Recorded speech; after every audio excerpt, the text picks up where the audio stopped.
Dhaka city college কর্তৃক আয়োজিত online ক্লাসে তোমাদের সবাইকে স্বাগতম। ক্লাস পরিচালনায় আমি আছি তাজমিন নাহার, প্রভাষক জীববিজ্ঞান বিভাগ, ঢাকা সিটি কলেজ, ঢাকা। ছেলেরা, আজকে আমরা নতুন একটা অধ্যায় শুরু করব, কোষ রসায়ন। কোষ রসায়নের প্রথম লেকচার, খুবই সহজ একটা লেকচার আজকে আমরা আলোচনা করব। সেই সাথে তোমরা নিশ্চয় বাসায় দ্বিতীয় অধ্যায় কোষ বিভাজন অধ্যায়টা ভালোভাবে শেষ করেছো। হোমওয়ার্ক যেগুলো দিয়েছিলাম সেগুলো নিশ্চয়ই বাসায় এঁকেছো এবং বাসায় খুব ভালোভাবে কমপ্লিট করেছো, এটা আমার বিশ্বাস।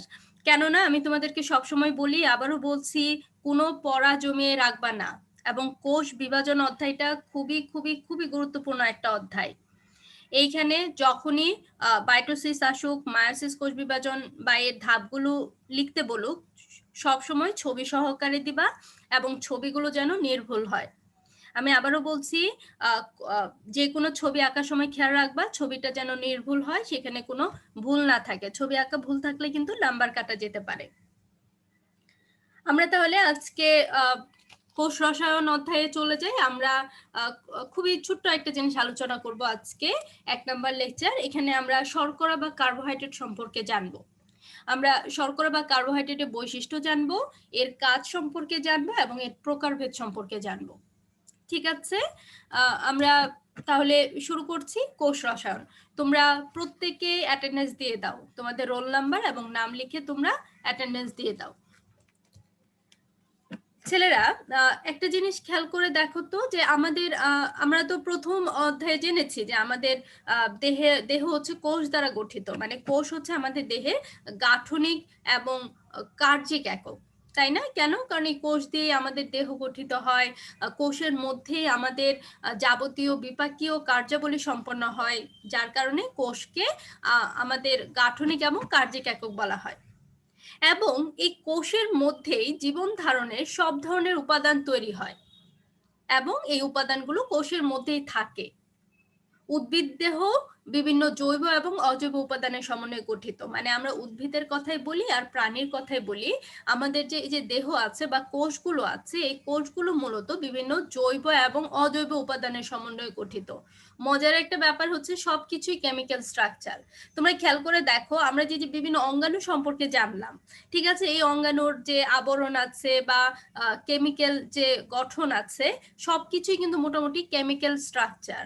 ঠিক আছে, কেমিস্ট্রি সবকিছুতেই। তাহলে আমি যেটা বলছিলাম যে আমাদের উদ্ভিদ দেহ বা প্রাণী দেহ যাদের কথাই বলি না কেন, এই যে কোষগুলো আছে, এই কোষগুলো বিভিন্ন অজৈব এবং জৈব উপাদানের সমন্বয়ে গঠিত। অজৈব উপাদান কি বলতো? অজৈব উপাদানের মধ্যে আছে ধরো পানি, বিভিন্ন ধরনের খনিজ বস্তু, বিভিন্ন ধরনের আয়ন এবং পানিতে দ্রবীভূত হচ্ছে গ্যাস, এগুলো হচ্ছে অজৈব উপাদান। আর জৈব উপাদান বলতে আমরা বুঝি যে এটার মধ্যে কার্বোহাইড্রেট থাকবে, এটার মধ্যে প্রোটিন, লিপিড, জৈব অ্যাসিড, নিউক্লিক অ্যাসিড, এইগুলোই হচ্ছে জৈব উপাদান। এই যে জৈব উপাদানগুলো আছে, এই জৈব উপাদানগুলো আবার বিভিন্ন মৌলিক পদার্থের সমন্বয়ে গঠিত, তাই না?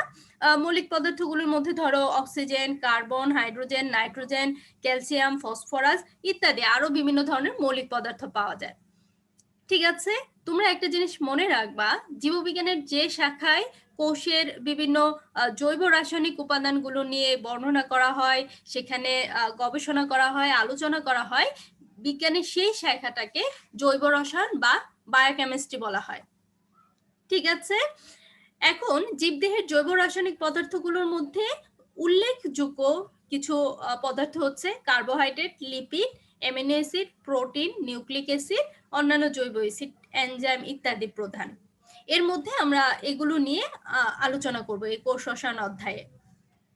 ঠিক আছে, আমরা তাহলে শুরু করছি কার্বোহাইড্রেট দিয়ে। ছেলেরা, আমি আরেকবার বলছি, আমরা হচ্ছে এই carbohydrate, lipid, amino acid, protein, মোটামুটি সবকিছু নিয়ে আলোচনা করব ধাপে ধাপে।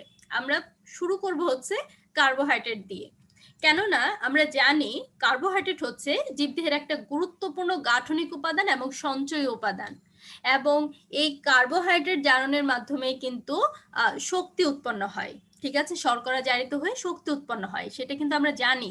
এবং আমাদের দেহের মধ্যে প্রচুর পরিমাণে কার্বোহাইড্রেট সঞ্চিত অবস্থায় থাকতে পারে, এবং আমাদের দেহ গঠনেও কার্বোহাইড্রেট খুবই গুরুত্বপূর্ণ একটা ভূমিকা পালন করে।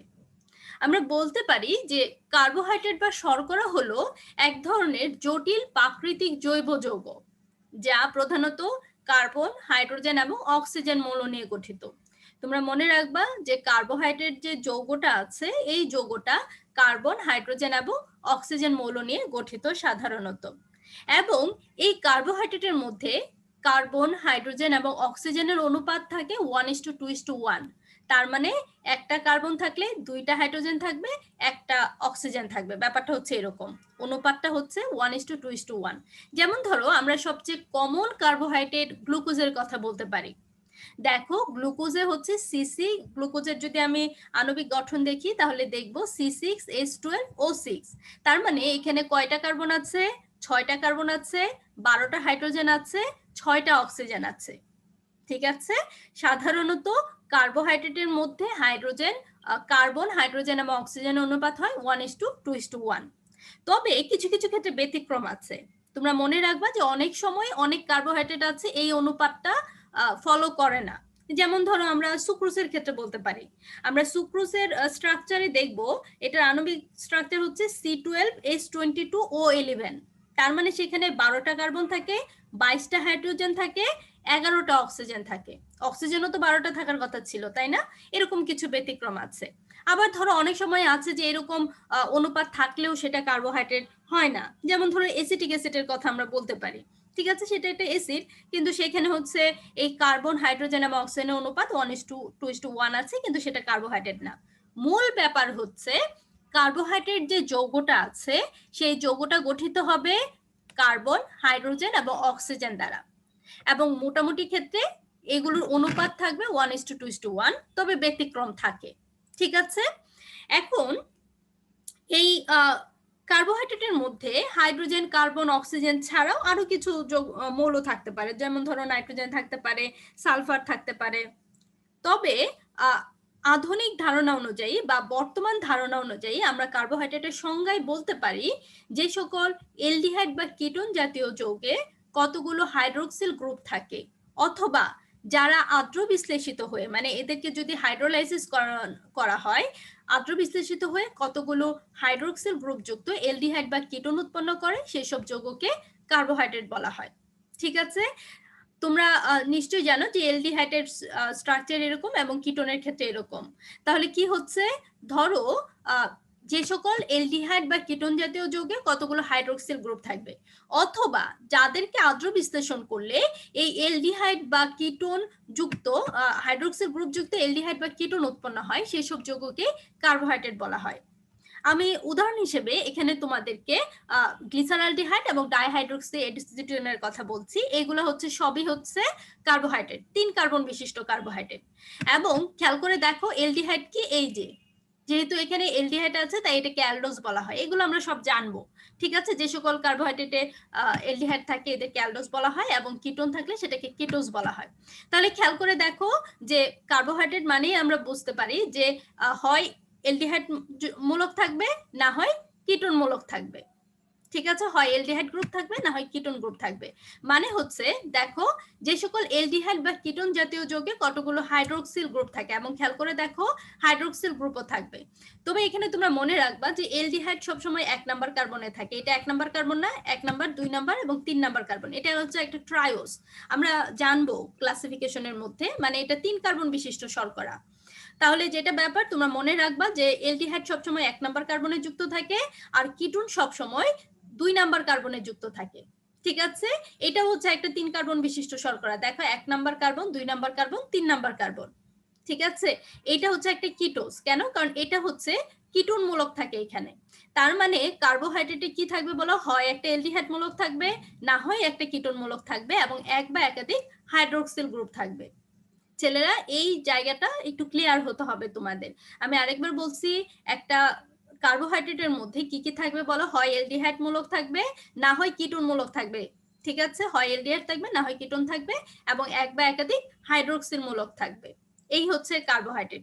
কার্বোহাইড্রেটের সংজ্ঞা যদি পরীক্ষায় আসে তাহলে তোমরা এই সংজ্ঞাটা দিবা, যে সকল এলডিহাইড বা কিটোন জাতীয় যৌগে কতগুলো হাইড্রোক্সিল গ্রুপ থাকে, অথবা যারা আদ্র বিশ্লেষিত হয়ে, মানে এদেরকে আদ্র বিশ্লেষণ করলে এরা হচ্ছে কতগুলো হাইড্রোক্সিল গ্রুপ যুক্ত অ্যালডিহাইড বা কেটোন উৎপন্ন করে, সেই সকল যৌগকে কার্বোহাইড্রেট বলা হয়।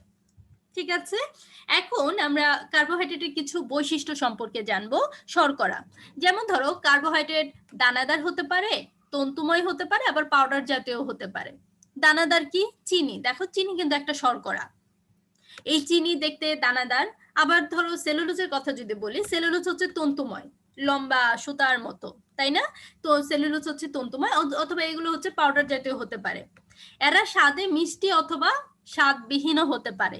যেমন ধরো এরা হচ্ছে মিষ্টি স্বাদের হতে পারে, যেমন চিনি হচ্ছে মিষ্টি স্বাদ, কিন্তু সেলুলোজ যেগুলো আছে এগুলো কিন্তু স্বাদবিহীন, মূলত এটা মিষ্টিও না বা কোনো স্বাদ নাই তেমন কোনো। তাপ প্রয়োগে কার্বোহাইড্রেট অঙ্গারে পরিণত হয়। অঙ্গার মানে হচ্ছে কাঠ পুড়ে যেটা হয় আর কি, ঠিক ছাই না, কিন্তু এরকম একটা ব্যাপার। আর হচ্ছে অধিকাংশই পানিতে অদ্রবণীয়, তবে সরল প্রকৃতির কার্বোহাইড্রেট পানিতে দ্রবণীয়। তোমরা মনে রাখবা যে অধিকাংশ কার্বোহাইড্রেটই পানিতে অদ্রবণীয় হবে, কিন্তু সরল প্রকৃতির যে কার্বোহাইড্রেট গুলো আছে সেগুলো পানিতে দ্রবণীয় হবে। অ্যাসিডের সাথে মিলে এরা এস্টার গঠন করে।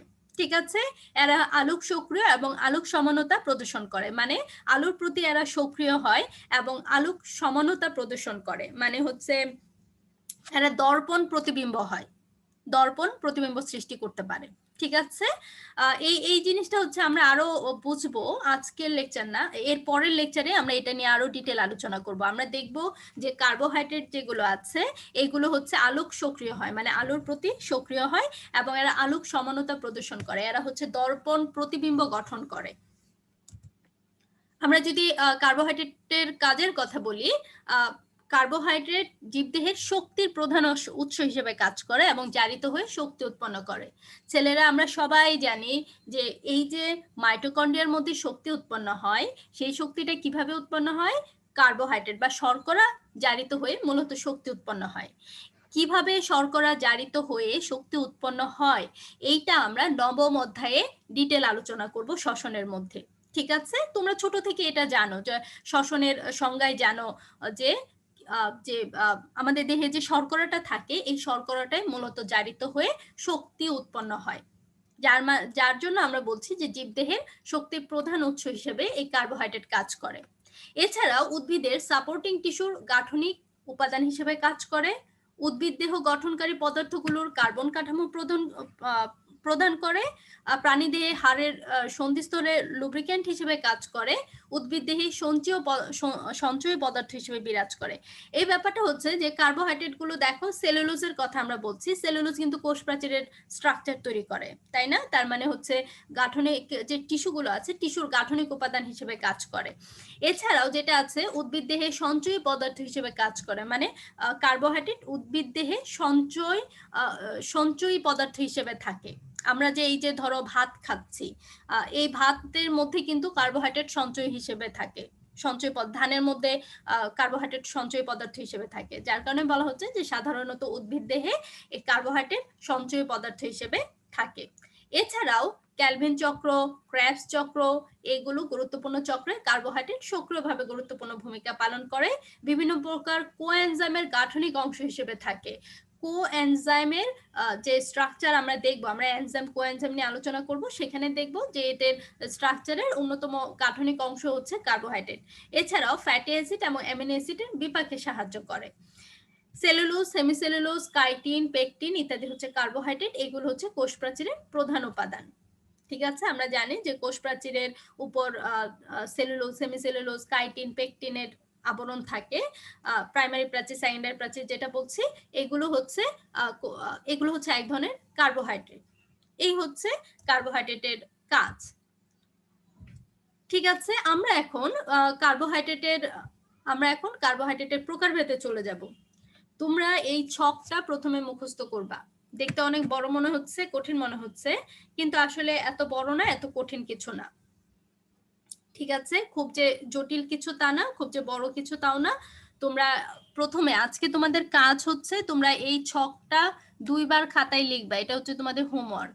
আমি প্রথমেই বলে দিচ্ছি, কেননা আমি শেষে ভুলে যাই। তোমাদের আজকের হোমওয়ার্ক হচ্ছে এই ছকটা তোমরা খাতায় 2বার লিখবা, একদম মুখস্থ করবা। এই ছকটা যদি মুখস্থ থাকে তাহলে কার্বোহাইড্রেট বোঝাটা অনেক সহজ হবে, কেননা আমরা এই প্রত্যেকটা ক্লাসিফিকেশন সম্পর্কেই কিন্তু ডিটেল জানবো, মোটামুটি ডিটেল জানবো। যার কারণে এই ছকটা যদি মাথায় থাকে তাহলে কিন্তু সবকিছু অনেক সহজ লাগবে, তা না হলে পেঁচিয়ে যাবে মাথার মধ্যে।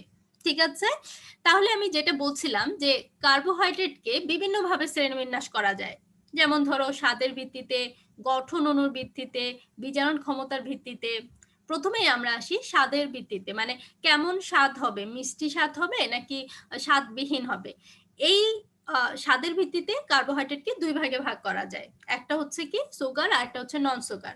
বুঝতেই পাচ্ছি যে যদি মিষ্টি স্বাদযুক্ত থাকে তাহলে সেটাকে আমরা সুগার বলবো, আর যদি কোনো স্বাদবিহীন থাকে তাহলে সেটাকে আমরা নন সুগার বলবো।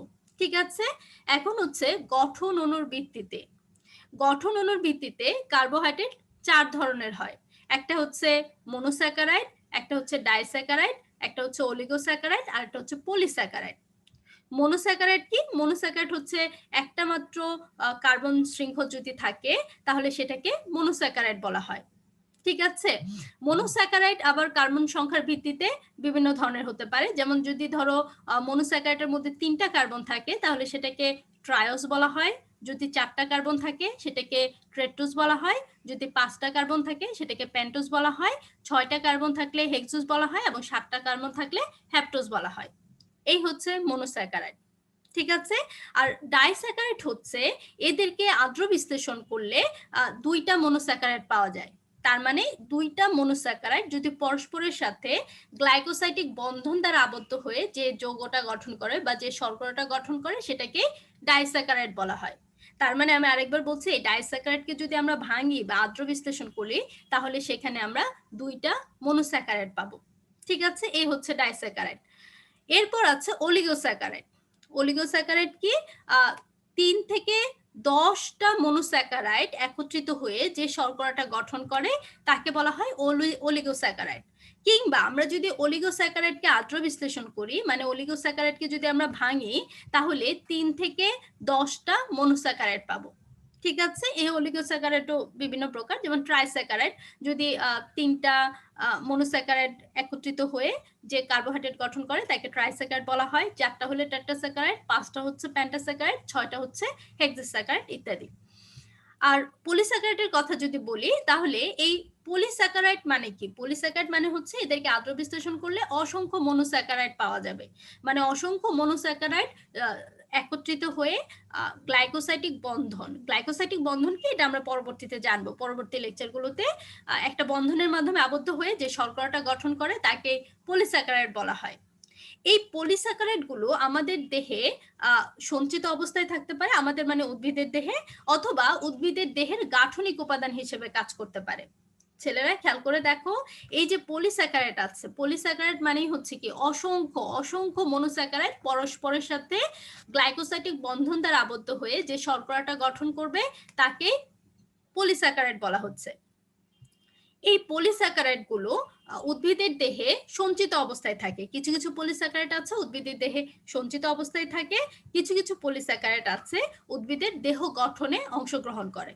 ঠিক আছে, তাহলে আমরা বুঝতেই পারছি যে পলিস্যাকারাইড 2 প্রকার, একটা হচ্ছে গাঠনিক উপাদান হিসেবে থাকে, একটা হচ্ছে সঞ্চিত উপাদান হিসেবে থাকে। গাঠনিক উপাদান হিসেবে কি কি থাকে? সেলুলোজ, পেকটিক অ্যাসিড, এগুলো। ঠিক আছে, আমরা দেখেছি যে সেলুলোজ হচ্ছে উদ্ভিদের কোষ প্রাচীর গঠনে সহযোগিতা করে। আর সঞ্চিত পলিস্যাকারাইড কি কি? দেখো, স্টার্চ, গ্লাইকোজেন, এগুলো কিন্তু সঞ্চিত অবস্থায় থাকে। আমরা যে ভাত খাই সেটা কিন্তু স্টার্চ।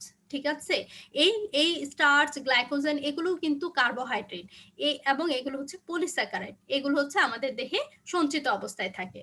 বিজারণ ক্ষমতার ভিত্তিতে যদি বলি, বিজারণ ক্ষমতার ভিত্তিতে কার্বোহাইড্রেট হচ্ছে 2 প্রকার, একটা হচ্ছে রিডিউসিং সুগার আর একটা হচ্ছে নন রিডিউসিং সুগার।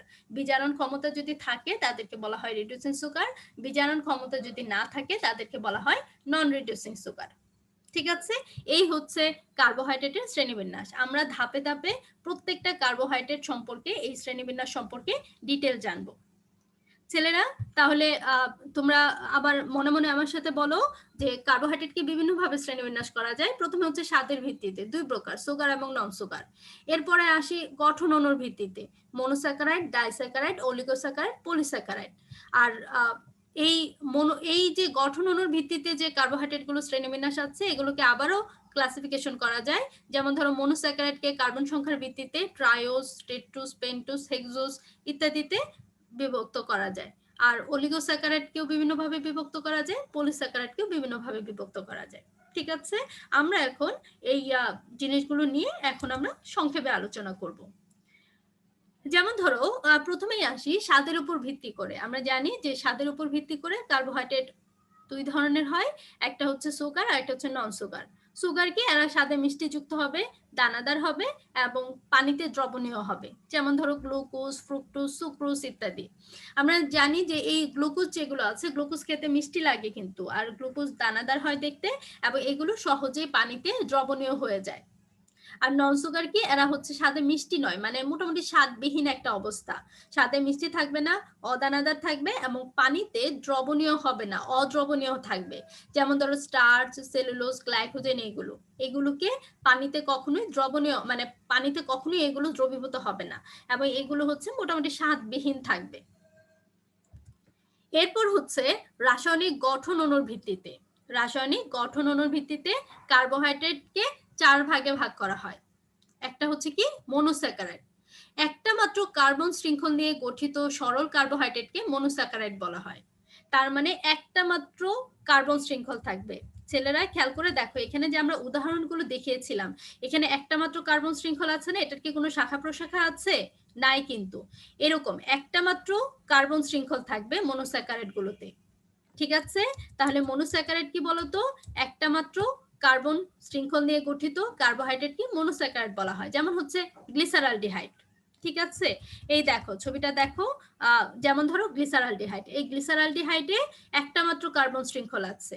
ঠিক আছে, এখন খেয়াল করে দেখো, এটাকে আমরা গ্লিসারালডিহাইড বলছি কেন? কারণ এখানে হচ্ছে এলডিহাইড মূলক যুক্ত আছে।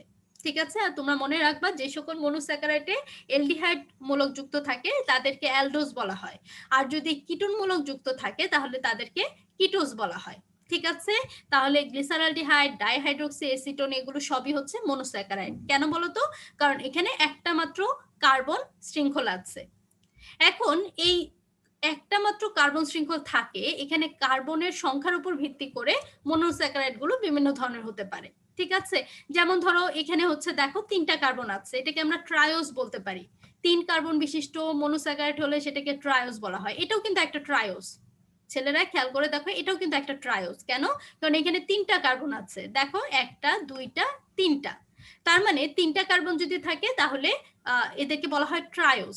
এখানে যদি 3টা কার্বন না থেকে 4টা কার্বন থাকতো, তাদেরকে কি বলতাম? ট্রেটোস। 5টা কার্বন থাকলে পেন্টোস। ঠিক আছে, এই ব্যাপারটাই বলা হয়েছে। এবং তোমরা, আমি প্রথমে বলেছি, তারপরেও তোমরা মনে রাখবা যে এই এলডিহাইড মূলক সব সময় 1 নাম্বার কার্বনের সাথে যুক্ত থাকবে। কার্বোহাইড্রেটে বা মনোস্যাকারাইডে যখন এলডিহাইড মূলক থাকবে, মনোস্যাকারাইডে যখন এলডিহাইড মূলক থাকবে, তখন সেটা 1 নাম্বার কার্বনে যুক্ত থাকবে। আর যখন কিটোন মূলক থাকবে বা ক্রিটোন গ্রুপ থাকবে, তখন সেটা 2 নাম্বার কার্বনে যুক্ত থাকবে। ঠিক আছে, তাহলে আমরা বুঝলাম যে মনোস্যাকারাইড কি বলতো? মনোস্যাকারাইড হচ্ছে একটা মাত্র কার্বন শৃঙ্খল নিয়ে গঠিত সরল কার্বোহাইড্রেটকে মনোস্যাকারাইড বলা হয়। যেমন ধরো গ্লিসারালডিহাইড। আর ডাইস্যাকারাইড কি? 2টা মনোস্যাকারাইড একসাথে যুক্ত হয়ে যে কার্বোহাইড্রেট গঠন করে তাকে ডাইস্যাকারাইড বলা হয়। ঠিক আছে, তার মানে ডাই মানেই তো হচ্ছে 2। ঠিক আছে, গ্রিক ডাই থেকেই এই ডাইস্যাকারাইড শব্দটা এসেছে। ডাই মানে হচ্ছে 2, মানে 2টা মনোস্যাকারাইড যখন একত্রে যুক্ত হয় একটা বন্ধন দ্বারা, গ্লাইকোসাইটিক বন্ধন বলা হয়। শব্দগুলো মাথায় রাখো, তাহলে হচ্ছে পরবর্তী লেকচারগুলোতে তোমাদের বুঝতে সুবিধা হবে। 2টা মনোস্যাকারাইড যদি একসাথে যুক্ত হয়ে যে কার্বোহাইড্রেট গঠন করে তাদেরকে ডাইস্যাকারাইড বলা হয়। যেমন ধরো সুক্রোজ। আমরা সুক্রোজের মধ্যে দেখব গ্লুকোজ এবং ফ্রুক্টোজ একত্রিত হয়ে সুক্রোজ গঠন করে। গ্লুকোজ হচ্ছে একটা মনোস্যাকারাইড, ফ্রুক্টোজও হচ্ছে একটা মনোস্যাকারাইড, 6 কার্বন বিশিষ্ট। ঠিক আছে, তাহলে এই গ্লুকোজ এবং ফ্রুক্টোজ একত্রে যুক্ত হয়ে সুক্রোজ গঠন করছে। তার মানে 2টা মনোস্যাকারাইড একসাথে যুক্ত হয়ে ডাইস্যাকারাইড গঠন করছে। এবং আরো একটা ব্যাপার, এই সুক্রোজকে যদি আমরা আবার ভাঙি, আদ্র বিশ্লেষণ করি। আদ্র বিশ্লেষণ করা মানে কি, হাইড্রোলাইজ করা বা ভাঙা। এই সুক্রোজকে যদি আমরা আবার হাইড্রোলাইজ করি তাহলে আমরা দেখব যে গ্লুকোজ এবং ফ্রুক্টোজ উৎপন্ন হচ্ছে। ঠিক আছে, এরপর হচ্ছে অলিগোস্যাকারাইড। অলিগো মানে হচ্ছে স্বল্প, সাধারণত 3 থেকে 10টা মনোস্যাকারাইড মিলিত হয়ে যে কার্বোহাইড্রেট গঠন করে তাদেরকে অলিগোস্যাকারাইড বলা হয়। অথবা আমরা বলতে পারি যেসব কার্বোহাইড্রেটকে আদ্র বিশ্লেষণ করলে 3 থেকে 10টি মনোস্যাকারাইড অণু পাওয়া যায় তাদেরকে অলিগোস্যাকারাইড বলা হয়। যেমন ধরো রেফিনস, এই রেফিনসকে আদ্র বিশ্লেষণ করলে আমরা 3 থেকে 10টা মনোস্যাকারাইড উৎপন্ন হবে। ঠিক আছে, তাহলে আমি আরেকবার বলছি, এই যে মনোস্যাকারাইড আছে একটা মাত্র কার্বন শৃঙ্খল দিয়ে গঠিত যে যৌগ মনোস্যাকারাইড, এই মনোস্যাকারাইড যখন 3টা থেকে 10টা মনোস্যাকারাইড একসাথে যুক্ত হবে গ্লাইকোসাইটিক বন্ধন দ্বারা, তখন সেই কার্বোহাইড্রেটকে আমরা বলবো অলিগোস্যাকারাইড। আর পলিস্যাকারাইড কি, যেসব কার্বোহাইড্রেটকে আদ্র বিশ্লেষণ করলে অনেকগুলো, সাধারণত 10-এর অধিক বলা হয়, তবে সাধারণত অসংখ্য থাকে, অসংখ্য মনোস্যাকারাইড পাওয়া যায়, তাদেরকে পলিস্যাকারাইড বলা হয়। যেমন স্টার্চ, আমরা দেখব গ্লুকোজের অসংখ্য অণু একত্রে মিলিত হয়ে স্টার্চ গঠন করছে। কিভাবে মিলিত হয়? গ্লাইকোসাইটিক বন্ধন দ্বারা। গ্লুকোজের অসংখ্য অণু গ্লাইকোসাইটিক বন্ধন দ্বারা একত্রে মিলিত হয়ে স্টার্চ গঠন করছে। স্টার্চ হচ্ছে একটা পলিস্যাকারাইড। তার মানে আমরা যদি এই স্টার্চটাকে ভাঙি বা আদ্র বিশ্লেষণ করি বা হাইড্রোলাইসিস করি তাহলে আমরা দেখব অসংখ্য গ্লুকোজ উৎপন্ন হচ্ছে। ঠিক আছে, গ্লুকোজ কি একটা মনোস্যাকারাইড। তার মানে আমরা বলতেই পাচ্ছি যে অসংখ্য মনোস্যাকারাইড পরস্পরের সাথে গ্লাইকোসাইটিক বন্ধনের মাধ্যমে যুক্ত হয়ে যে যৌগ গঠন করে বা যে শর্করা গঠন করে তাদেরকে পলিস্যাকারাইড বলা হয়। অথবা যে কার্বোহাইড্রেটকে আদ্র বিশ্লেষণ করলে অসংখ্য মনোস্যাকারাইড পাওয়া যায় তাদেরকে পলিস্যাকারাইড বলা হয়। ঠিক আছে, এখন আমরা বিজারণ ক্ষমতার ভিত্তিতে কার্বোহাইড্রেট 2 প্রকার এটা সম্পর্কে জানবো। একটা হচ্ছে রিডিউসিং সুগার বা বিজারক শর্করা, আরেকটা হচ্ছে নন রিডিউসিং সুগার বা অবিজারক শর্করা। বিজারক শর্করা কি, তোমরা একটু খেয়াল করে দেখো, এই যে মনোস্যাকারাইড গুলো আছে, এই মনোস্যাকারাইড গুলোতে এই এলডিহাইড অথবা কিটোন গ্রুপ মুক্তভাবে থাকে। ছেলেরা ছবিটা একটু তোমরা খেয়াল করে দেখো, এই যে আমরা একটা এলডিহাইডের ছবি দেখতে পাচ্ছি, 3 কার্বন বিশিষ্ট একটা মনোস্যাকারাইডের ছবি এখানে দেখতে পাচ্ছি, এটার নাম হচ্ছে গ্লিসারালডিহাইড। ঠিক আছে, ডি কি এটা আমরা পরে বুঝবো, এটা ডি নিয়ে মাথা ঘামাবে না, এটা হচ্ছে গ্লিসারালডিহাইড, 3 কার্বন বিশিষ্ট শর্করা। এখন দেখো এখানে হচ্ছে এলডিহাইডটা মুক্ত অবস্থায় আছে, এইটা হচ্ছে একটা কিটোন গ্রুপ যুক্ত মনোস্যাকারাইড, এখানেও কিন্তু কিটোন গ্রুপটা মুক্ত অবস্থায় আছে। যেহেতু এই এলডিহাইড বা কিটোন গ্রুপগুলো মুক্ত অবস্থায় থাকে তাই এরা বিজারক পদার্থ হিসেবে কাজ করে। তার মানে এরা কি করতে পারে, কোনো ক্ষারীয় আয়নকে বিজারিত করতে পারে, যার কারণে এদেরকে রিডিউসিং সুগার বা বিজারক শর্করা বলা হয়। আমি আরেকবার বলছি, রিডিউসিং সুগার বা বিজারক শর্করা কি বলতো, যে সকল কার্বোহাইড্রেটে একটা মুক্ত এলডিহাইড বা কিটোন গ্রুপ থাকায় ক্ষারীয় আয়নকে বিজারিত করতে পারে তাদেরকে রিডিউসিং সুগার বা বিজারক শর্করা বলতে পারি। আমি আরেকবার বলছি, তোমরা এইভাবেও বলতে পারো যে মনোস্যাকারাইড গুলোতে এলডিহাইড বা কিটোন গ্রুপ মুক্তভাবে থাকে তাই এরা বিজারক পদার্থ হিসেবে কাজ করে। ঠিক আছে, মানে এরা কোনো যৌগকে বা ক্ষারীয় কোনো আয়নকে বিজারিত করতে পারে। যেহেতু এরা বিজারিত করতে পারে বা নিজে বিজারক পদার্থ হিসেবে কাজ করতে পারে তাই এদেরকে রিডিউসিং সুগার বা বিজারক শর্করা বলা হয়। যেমন ধরো গ্লুকোজ ফ্রুক্টোজ ম্যানোজ এগুলো হচ্ছে রিডিউসিং সুগার। মানে এগুলোতে আমরা দেখব যে মুক্ত এলডিহাইড গ্রুপ আছে অথবা কিটোন গ্রুপ আছে, গ্লুকোজে এলডিহাইড থাকে, ফ্রুক্টোজে কিটোন থাকবে, যার কারণে এরা হচ্ছে বিজারক পদার্থ হিসেবে কাজ করতে পারে, মানে অন্য কোনো যৌগকে বিজারিত করতে পারে, সহজ কথা যেটা, যার কারণে এদেরকে বিজারক শর্করা বলা হয়। আর নন রিডিউসিং সুগার বা অবিজারক শর্করা কি, যেসব কার্বোহাইড্রেটে কোনো মুক্ত এলডিহাইড বা কিটোন গ্রুপ থাকে না, যার কারণে এরা কি করতে পারে না, কোনো ক্ষারীয় আয়নকে বা কোনো যৌগকে বিজারিত করতে পারে না, তাই এদেরকে নন রিডিউসিং সুগার বা অবিজারক শর্করা বলা হয়। হেমিসেলুলোজ, কাইটিন ইত্যাদির ক্ষেত্রে আমরা দেখব, এদের ক্ষেত্রে আমরা দেখব যে দুইটা অসংখ্য মনোস্যাকারাইড একসাথে যুক্ত হয়ে তো হেমিসেলুলোজ গঠন করে। এদের ক্ষেত্রে আমরা দেখব যে যখন অসংখ্য মনোস্যাকারাইড পরস্পরের সাথে যুক্ত হচ্ছে তখন এই এলডিহাইড বা কিটোন গ্রুপ নষ্ট হয়ে যাচ্ছে। ঠিক আছে, মানে এদের মধ্যে হেমিসেলুলোজের ক্ষেত্রে, কাইটিনের ক্ষেত্রে আমরা দেখব যে এদের ক্ষেত্রে হচ্ছে মুক্ত এলডিহাইড অথবা কিটোন গ্রুপ থাকে না। যেহেতু এলডিহাইড বা কিটোন গ্রুপ থাকে না তাই এরা অন্য কোনো যৌগকে বা ক্ষারীয় আয়নকে বিজারিত করতে পারে না, তার মানে এরা বিজারক পদার্থ হিসেবে কাজ করতে পারে না, তাই এদেরকে নন রিডিউসিং সুগার বলা হয়। পরীক্ষায় কিন্তু প্রায়ই আসে রিডিউসিং সুগার বলতে কি বুঝো, নন রিডিউসিং সুগার বলতে কি বুঝো, অথবা গ্লুকোজকে কেন রিডিউসিং সুগার বলা হয়। এগুলো নিয়ে আমরা পরবর্তীতে আরো আলোচনা করব। আমরা হচ্ছে এই গ্লুকোজ নিয়ে ডিটেল আলোচনা করব, তখন আমরা আরো ভালো করে বুঝতে পারবো যে গ্লুকোজকে কেন বিজারক শর্করা বলা হচ্ছে। তোমরা শুধু আজকের লেকচারে এইটুকু মনে রাখো যে যে সকল কার্বোহাইড্রেটে, সাধারণত মনোস্যাকারাইড গুলো হয়ে থাকে, যে সকল কার্বোহাইড্রেটে বা মনোস্যাকারাইডে হয় একটা এলডিহাইড মূলক থাকবে, না হয় একটা কিটোন মূলক থাকবে, ঠিক আছে। এই এলডিহাইড বা কিটোন মূলকগুলো মুক্ত অবস্থায় থাকে, যার কারণে এরা সহজে অন্য কোনো যৌগকে বিজারিত করতে পারে, মানে নিজে বিজারক পদার্থ হিসেবে কাজ করতে পারে বা নিজে জারিত হতে পারে। তাদেরকে হচ্ছে রিডিউসিং সুগার বা বিজারক শর্করা বলা হয়, ঠিক আছে।